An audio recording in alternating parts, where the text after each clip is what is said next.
question for you. What's up, Wade? You ever bought interest in a property and forced the sale? Oh, don't even get me fucking started on that tactic.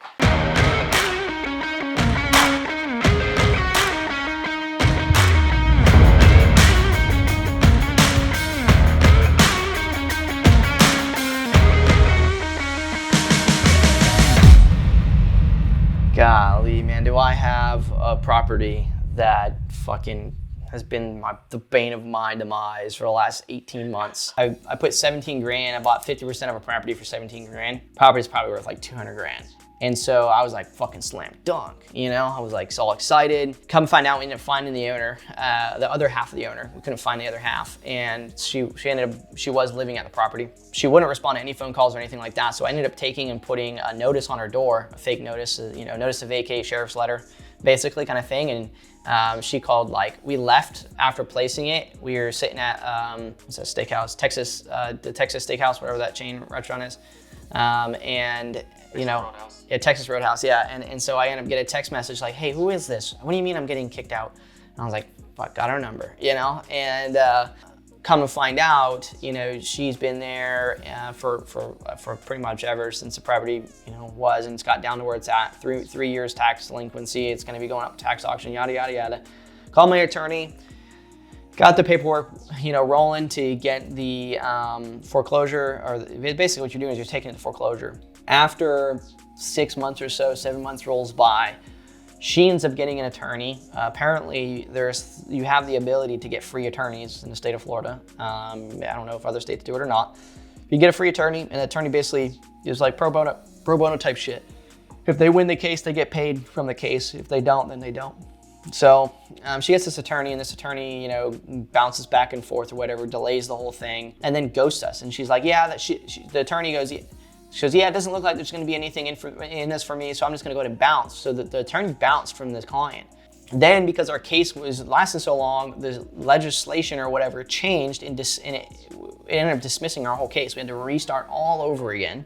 Then, randomly, this attorney comes back again, and she says, hey, they wanna make an offer. She offers like $20,000 to buy out, our half.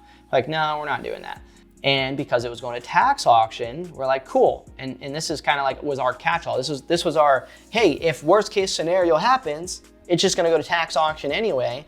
It's gonna get bidded up, and we're gonna get 50% of the sale anyway, and that's gonna be way more than the 17,000. So it was win-win, right? This is where, real estate has its ups and downs.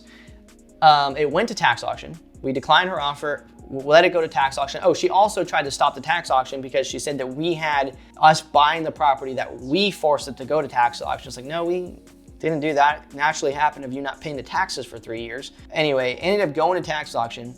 In 5 minutes before the auction, auction already started. That list was like a 60th property. And in the middle of the tax auction, someone went in and paid the $7,500 in taxes.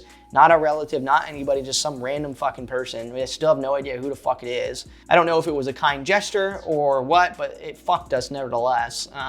And hopefully they didn't just do it out of the goodness of their heart to help that person, because they're not gonna get their money back anytime soon. That we would have made right off the bat, because the auction, so the way most tax auctions work is they at minimum, they start the tax auction at the, depending on, it depends on how it is, but they'll start at the tax assessed value. It was gonna go up for 52 minimum, so 50% of that was 25 or 30, so we would have at least still made like 10 grand or something like that from it. It wouldn't have been a home run, it wouldn't have been a really good cash on cash return, but it would have been a cool story. And so there you go. Till the guy paid off the taxes, and then we had to basically go back to the attorney, go back to this, this fucking lady, and she say, hey, listen, like you can either buy us out, or we're gonna continue pursuing this to go to auction. We don't really care how much it costs. Like I'm very spiteful in the sense that you fucking been delaying me so much on this. You're not even taking care of the property, and you're just trying to fucking, be an asshole. Then I am literally, I'll go negative on this before you get to stay in it. Thankfully, that conversation resulted in her saying like, okay, well, I'll come up with some form of offer. So she ended up making an offer to pay our half out for $53,000, which is because it went to tax auction for 50 some. right? It's assumed that, you know, that's enough to say that's what our half is worth, because it would have bid up above that for the other half that she would have been worth. So anyway, I'm still waiting to hear if that's final or not, and that was like a month and a half ago. So it has basically been delayed and delayed and delayed and delayed. Now, would I ever do one of these again? Probably, because it is pretty low risk.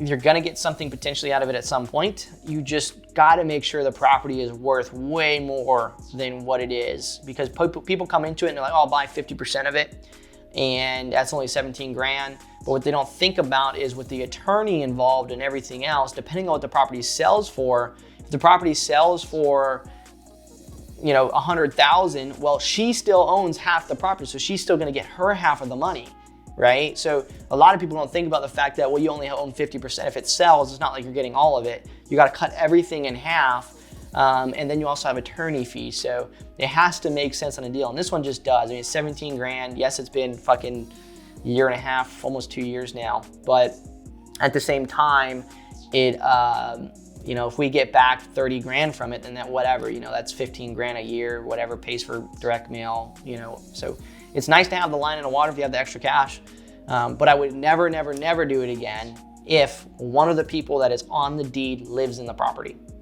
because that has been what made this the biggest fucking headache ever. Is she didn't live in the property, this would have been a cakewalk.